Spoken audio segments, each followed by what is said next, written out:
નમસ્કાર વિદ્યાર્થી મિત્રો, હું પિયુષ સોજિત્રા ગજેરા વિદ્યાભવન ઉત્તરાયણમાં આપનું હાર્દિક સ્વાગત કરું છું। આજે આપણે વાત કરવાની છે ધોરણ 9 વિષય ગણિત, ચેપ્ટર નંબર 6 રેખાઓ અને ખૂણાઓમાં થિયરીની સમજૂતીની। તો ચાલો શરૂ કરીએ આજનો આ વિડીયો લેક્ચર।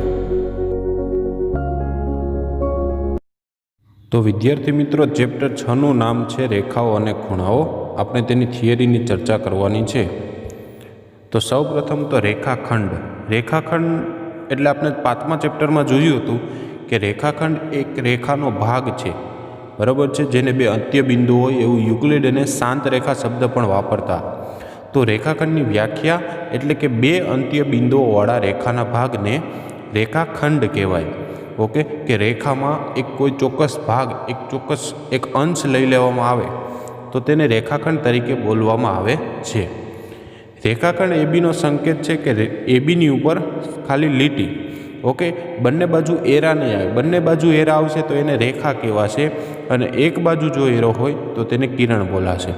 ઓકે, તો રેખાખંડ એબીને સંકેતમાં એબી ઉપર લીટી વડે દર્શાવાય છે, તેમજ રેખાખંડની લંબાઈને એબી વડે દર્શાવાય છે। કે કોઈ રેખાખંડની લંબાઈ હોય કે 5 સેમીનો રેખાખંડ 10 સેમીનો, તો તેને એબી વડે દર્શાવાય છે।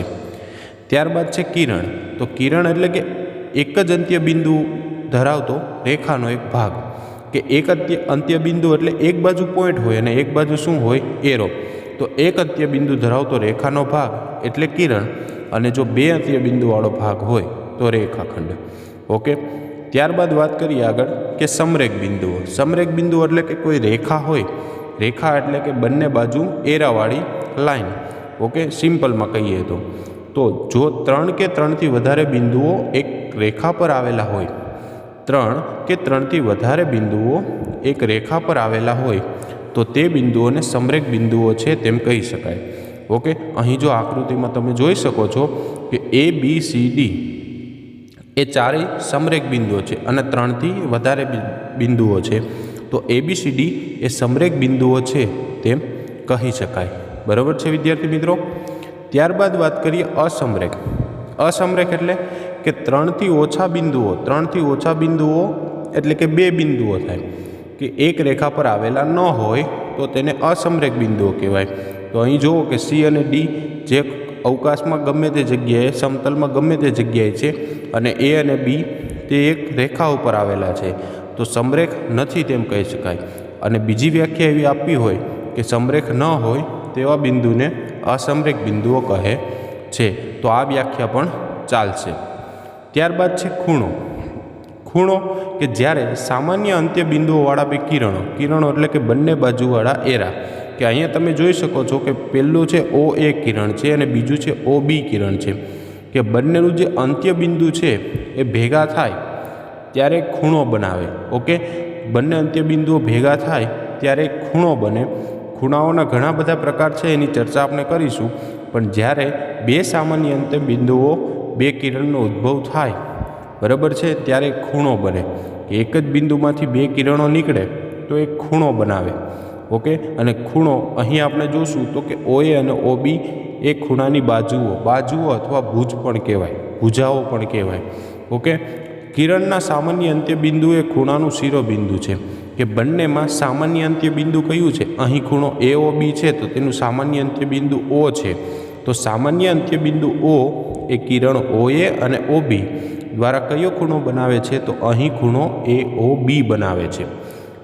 એનો સંકેત છે તો કે ખૂણા AOBને સંકેતમાં ખૂણાની નિશાની છે ખૂણો AOB વડે દર્શાવાય છે, અને AOB એ AOBનું અંશમાપ પણ દર્શાવે છે, કે અંશમાપ એટલે કે 90 અંશનો ખૂણો છે, 60 અંશનો ખૂણો છે, તો આ ખૂણો AOB તે તેનું અંશમાપ પણ દર્શાવે છે।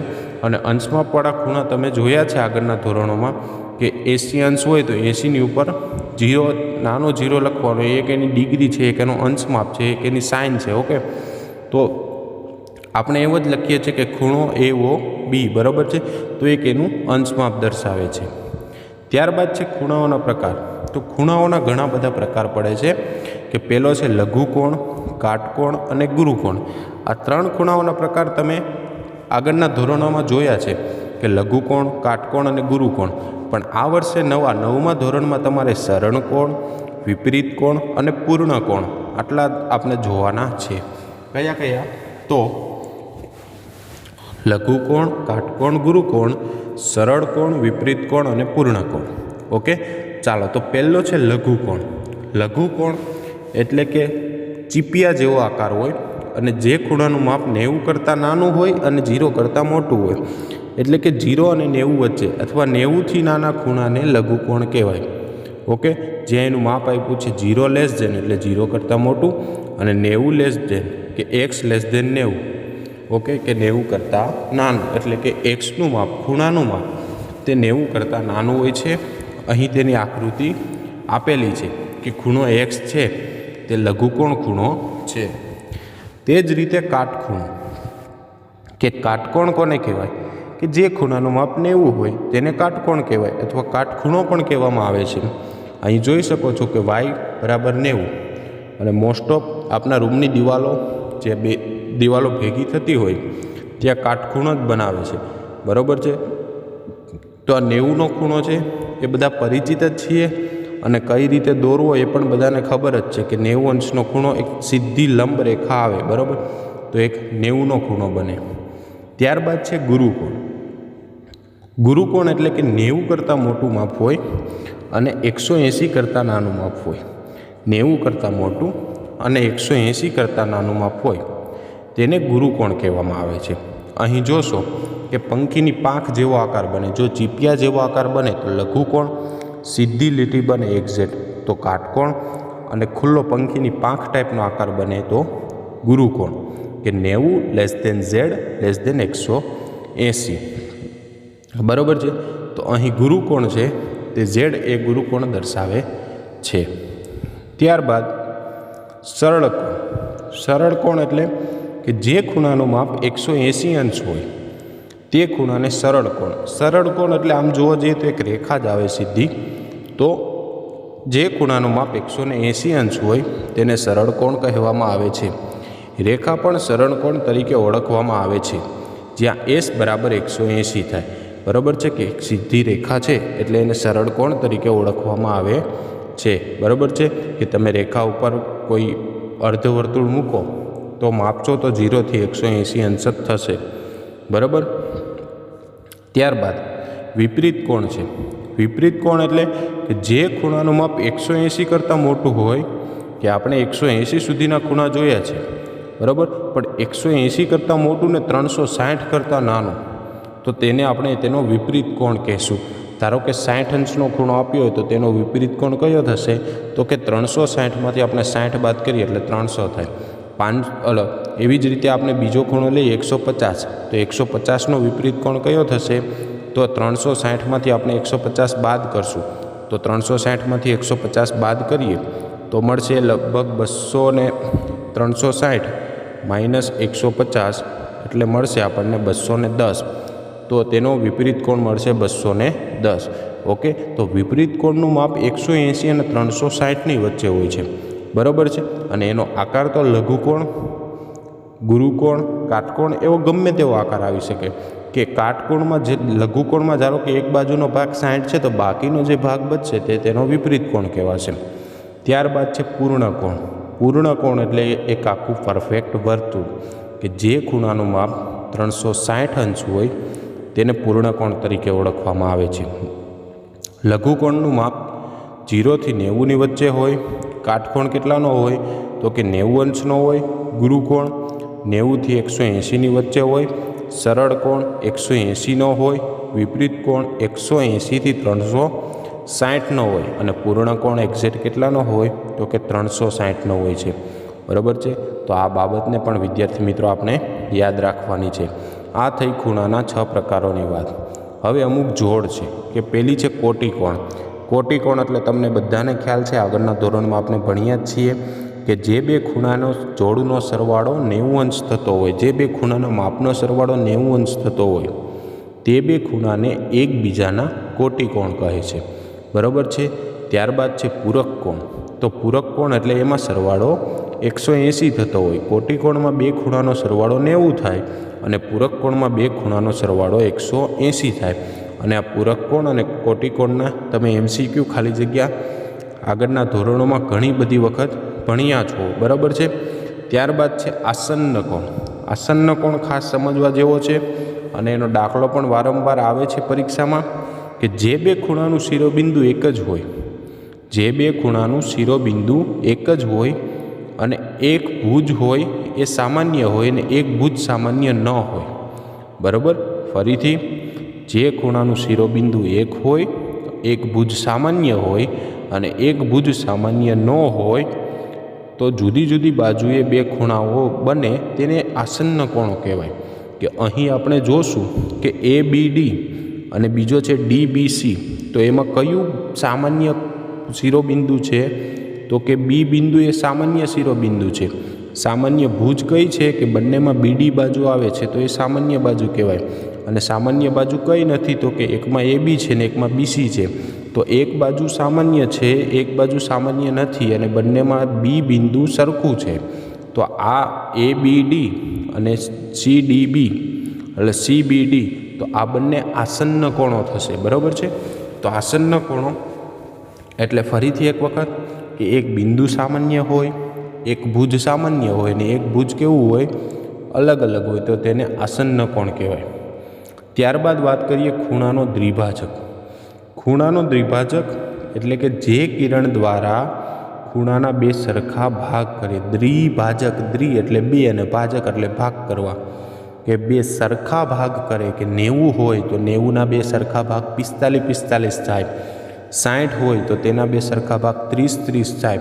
કે જે કિરણ ખૂણાના બે સરખા ભાગ કરે તેને તેનો દ્વિભાજક કહેવાય અને કોણ દ્વિભાજક પણ બોલાય। કોણ એટલે ખૂણો, કે ખૂણાનો દ્વિભાજક અથવા કોણનો દ્વિભાજક, ગમે તે વસ્તુ બોલી શકાય છે। ત્યારબાદ છે રેખિક જોડના ખૂણા। રેખિક જોડના ખૂણા એટલે જો બે આસન્ન કોણના સામાન્ય બિંદુ ન હોય તેવા ભુજ એક જ રેખા બનાવે તો તેને રેખિક જોડના ખૂણા કહે છે। કે તમને ખ્યાલ હોય કે રેખિક જોડના ખૂણા એનો પણ સરવાળો કેટલો થાય? 180 થાય। તમને પણ ખ્યાલ હશે આસન્ન કોણ ટાઈપની જ આકૃતિ આવશે રેખિક જોડમાં, અને રેખિક જોડ અને પૂરક કોણની જોડનો સરવાળો હંમેશા કેટલો થાય? 180। અને રેખિક જોડ એટલે એને આસન્ન કોણ પણ આપણે કહી શકીએ, બરાબર છે।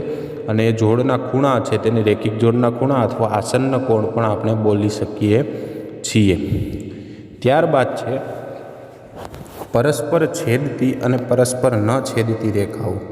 તો અહીં તમે આકૃતિમાં જોશો કે PQ અને RS એક O બિંદુએ છેદતી રેખા છે, કે આ પરસ્પર છેદતી રેખાઓ કહેવાય। અને બીજી આકૃતિમાં જોશો તો રેખા AB અને CD એ છેદતી નથી, એટલે કે બંને સમાંતર રેખાઓ છે। એને આપણે અનંત સુધી લંબાવશું તો પણ છેદશે નહીં। યુક્લિડની 5મી પૂર્વધારણામાં હતી કે એક બાજુના અંતઃકોણ જો 180 થાય તો તે રેખાઓ સમાંતર હશે, બરાબર છે। તો આ છેદતી નથી। આ બે રેખાઓ પરના બે બિંદુઓનું લંબ અંતર સમાન હોય છે। ગમે ત્યાંથી અંતર માપો, A થી C નું માપો કે B થી D નું માપો કે વચ્ચેથી માપો, આ અંતર કેવું હોય? સમાંતર હોય। તો આને અંતર સમાંતર રેખાઓ કહેવામાં આવે છે। ત્યારબાદ કે ખૂણાની જોડ વચ્ચેનો સંબંધ, તો એ જોડનો સંબંધ અમુક પૂર્વધારણા સ્વરૂપે દર્શાવેલો છે।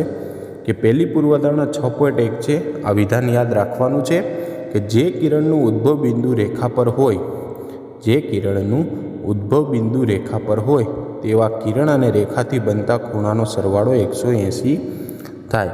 કે જે કિરણનું ઉદ્ભવ બિંદુ ક્યાં હોય? તો કે રેખા ઉપર જ હોય તેવા કિરણ અને રેખાથી બનતા ખૂણાનો સરવાળો 180 થાય। બીજી પૂર્વધારણા છે કે બે આસન્ન કોણનો સરવાળો 180 થાય તો તેની સામાન્ય ન હોય તેવી બાજુઓ એક રેખા બનાવે। કે તેમાં સામાન્ય ન હોય, ધારો કે એક સીધી લીટી હોય એમાં વચ્ચે કોઈ બી આડી લીટી બનાવીએ તો સામાન્ય બાજુ નથી, સિમ્પલ છે કે સામાન્ય બાજુ નથી તો એક સીધી રેખા જ બનાવે। કારણ કે આસન્ન કોણનો સરવાળો જ્યારે 180 થતો હોય તો 180 વાળો કોણ એટલે કયો થાય? તો કે 180 વાળો કોણ એટલે સરળ કોણ, અને સરળ કોણ એટલે એક સીધી રેખા બનાવે। ત્યારબાદ છે છેદિકા।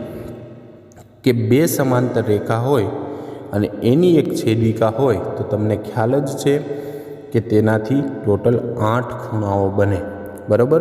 તો અહીં તમે જોશો કે જો કોઈ રેખા 2 અથવા 2 થી વધુ રેખાઓને ભિન્ન બિંદુઓમાં છેદે તો તે રેખાઓની છેદિકા કહેવાય। કે અહીં રેખા એલ એ એમ અને એનને ક્યાં છેદે છે તો કે પી અને ક્યુમાં। હવે આના ખૂણાઓની જોડ તો કે યુગ્મકોણ, અનુકોણ અને અંતઃકોણ, આ જોડનો અભ્યાસ આપણે આગળ કરીએ છીએ તે પહેલાં આપણે અભિકોણની વાત કરી લઈએ। કે અભિકોણ એટલે કે 2 રેખાઓ પરસ્પર એક બિંદુએ છેદે કે 2 ખૂણાઓના ભુજ વિરુદ્ધ કિરણોની 2 જોડ રચે તો તે ખૂણાઓની જોડને અભિકોણો કહેવાય, બરાબર। કે અહીં એ બી અને સીડી ઓ બિંદુમાં છેદે છે તો AOC અને BOD આ 2 ખૂણા સરખા થાય, અભિકોણો થાય। તે જ રીતે AOD અને BOC આ 2 પણ ખૂણા કેવા થાય તો કે સરખા થાય, અભિકોણો થાય। અભિકોણોની જોડ વિશે તમે પરિચિત જ છો અને અભિકોણની જોડ બાજુ હોય તો એ રેખિક જોડ પણ ગણાય છે, બરાબર છે। અને આ ખૂણાઓનો અભ્યાસ તમે આગળના ધોરણોમાં કરેલો પણ છે, અભિકોણ અને રેખાઓની છેદિકા। તો રેખાઓની છેદિકાવાળા ચાલો જોઈ લઈએ કે સમાંતર રેખા અને તેની છેદિકા। કે અહીં એલ અને એમ રેખા સમાંતર છે અને એલ તેની છેદિકા છે, ઓકે। કે અહીં ટી તેની છેદિકા છે, કે એલ અને એમ સમાંતર રેખા છે અને ટી તેની છેદિકા છે। તો પહેલી જોડ અનુકોણ, અનુકોણ એટલે તમને ખબર જ છે કે એફ બને છે। અનુકોણની ટોટલ 4 જોડ હોય કે એફ બને અને 7 બને, ઊંધો એફ બને અને ઊંધો 7 બને। તો જો પહેલી જોડ છે કે ABQ, જો આકૃતિમાં ABQ અને BCS, ઓકે। તે જ રીતે QBC અને SCD, ઓકે। એ જ રીતે આ બાજુ કે ABP અને BCR, એ જ રીતે PBC અને RCD, ઓકે। આ ટોટલ 4 જોડ બને, 7 અથવા F આકાર બને તો આ જોડને અનુકોણની જોડ તરીકે ઓળખવામાં આવે છે। ત્યારબાદ છે યુગ્મકોણ। યુગ્મકોણ એટલે કે જ્યારે 2 રેખાઓ એક રેખાને છેદિકાની વિરુદ્ધ બાજુએ બનતા ખૂણાની જોડને યુગ્મકોણ એટલે સિમ્પલમાં કહું તો ઝેડ બનાવે। હવે યુગ્મકોણમાં 2 પ્રકાર પડે, એક તો અંતઃયુગ્મકોણ અને એક તો બહિર્યુગ્મકોણ। તો પહેલાં તો મેન યુગ્મકોણની જોડ તો કે QBC અને BCR એટલે કે ઊંધો ઝેડ બને છે, જો QBC BCR અને PBC અને BCS એટલે એક સીધો ઝેડ બને છે।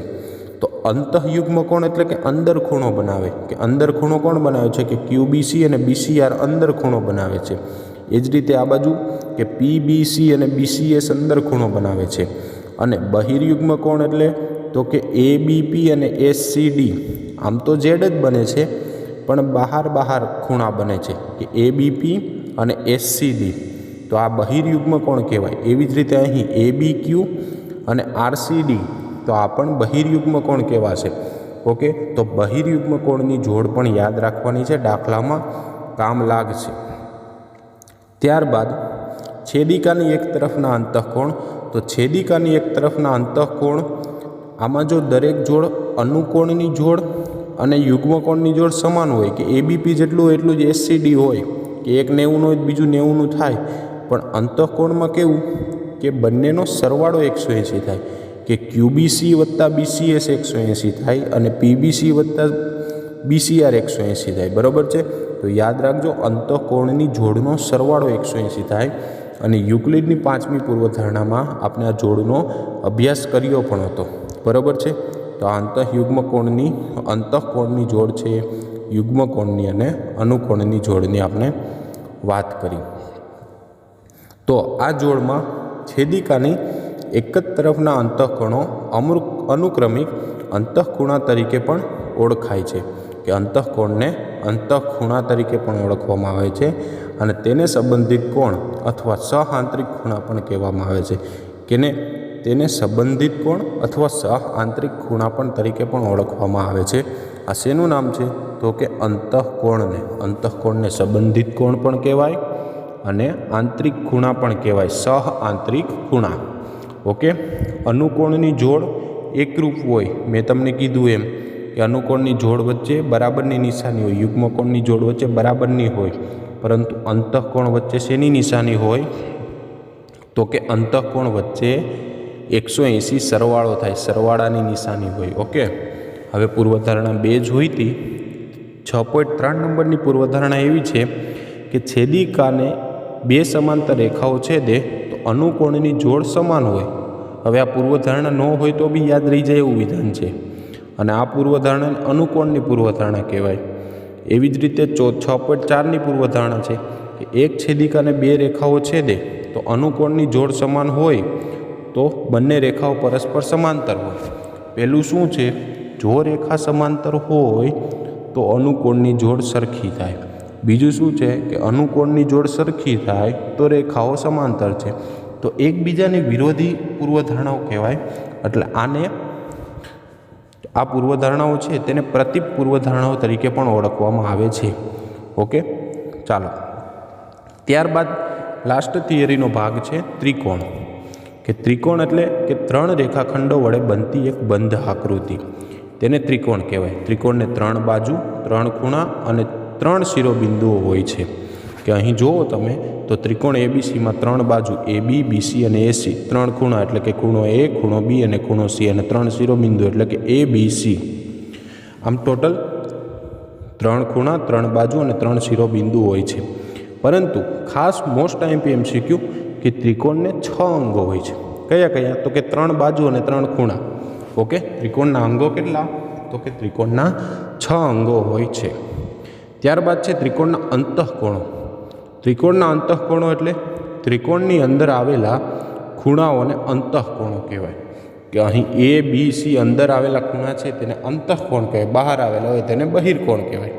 ઓકે, તો ત્રિકોણનો બહિષ્કોણ, બહિષ્કોણના દાખલા પણ આવે છે અને એનો પણ અભ્યાસ કરવાનો છે. બહિષ્કોણના ઘણા બધા દાખલા છે. તો ત્રિકોણનો બહિષ્કોણ કહેવાશે કોને? કે જો કોઈ ત્રિકોણની બાજુને એક તરફ લંબાવીએ, એટલે કે અહીં જો C બાજુને લંબાવી છે D સુધી, તો ત્રિકોણના શિરોબિંદુમાંથી પસાર થતી તેમની સાથે રૈખિક બનાવે આવા ખૂણાને તેનો બહિષ્કોણ કહેવાય. કે અહીં ખૂણો ACD જે બનાવે છે તે તેનો બહિષ્કોણ છે. કે ACB, સાંભળજો ખાસ, કે ACB છે તે અંતઃકોણ છે અને ACD છે તેનો બહિષ્કોણ છે. આમ ત્રિકોણને ટોટલ 6 બહિષ્કોણ મળે. કે C બિંદુ પાસે એક બાજુમાંથી નીકળે, એક નીચેથી નીકળે, A બિંદુ પાસે પણ 2 નીકળે અને B બિંદુ પાસે પણ 2 નીકળે. આમ ટોટલ ત્રિકોણને 6 બહિષ્કોણ હોય છે. કેટલા બહિષ્કોણ હોય છે? કે ત્રિકોણને 6 બહિષ્કોણ હોય છે. અને લાસ્ટ અમુક નોંધ છે કે ત્રિકોણને એક કરતાં વધારે ક્યારેય કાટખૂણા હોતા નથી.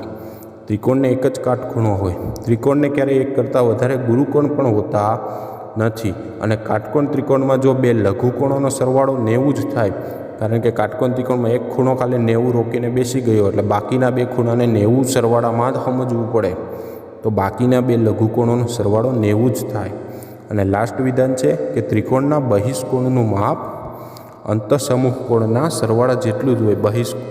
બહિષ્કોણનું માપ એટલે કે એક બહિષ્કોણ હોય તો ધારો કે આપણે આગળની આકૃતિમાં જોયો હતો કે ખૂણો ACD બહિષ્કોણ છે, તો ACD એટલે C જે બહિષ્કોણ થાય તો ખૂણો A અને Bનો તમે સરવાળો કરો તેટલું માપ એક માત્ર બહિષ્કોણનું માપ થાય. બરાબર છે?